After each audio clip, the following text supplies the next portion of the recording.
আসসালামু আলাইকুম। Atlas কোপকো ড্রায়ারের AC alarm আসলে কী করবেন দেখেন। প্রথমে এই দুই বাটনটিতে একসাথে প্রেস করবেন, প্রেস করে ধরে থাকবেন। কিছুক্ষণ ধরে থাকার পর দেখবেন শুধু এসই এই লেখাটি আসবে।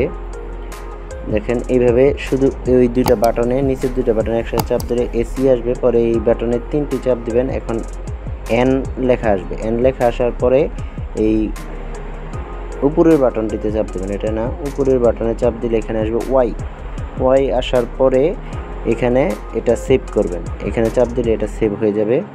সেভ হয়ে যাওয়ার পরে এখানে চাপ দিয়ে ব্যাগে আসবেন, মানে ব্যাগ আসবেন। আসার পরে এই ড্রায়ারটিকে অফ করবেন, 1-2 মিনিট অফ করে রাখবেন।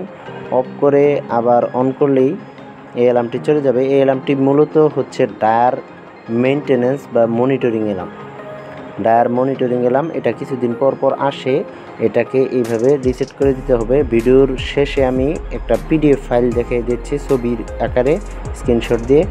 এইখানে ডিটেলস দেওয়া আছে কীভাবে করবেন। দেখেন পাওয়ার অন করেছি, সাথে সাথে কিন্তু অ্যালার্মটি চলে গেছে। এখন আবার নর্মাল হয়ে গেছে। আবার দেখা যাবে এটা 3-4 মাস পরে আবার আসবে। তো দেখেন আমি এই ছবিতে দেখিয়ে দিচ্ছি কীভাবে কোন বাটনে কীভাবে চাপ দিয়ে অ্যালার্মটি রিসেট করবেন।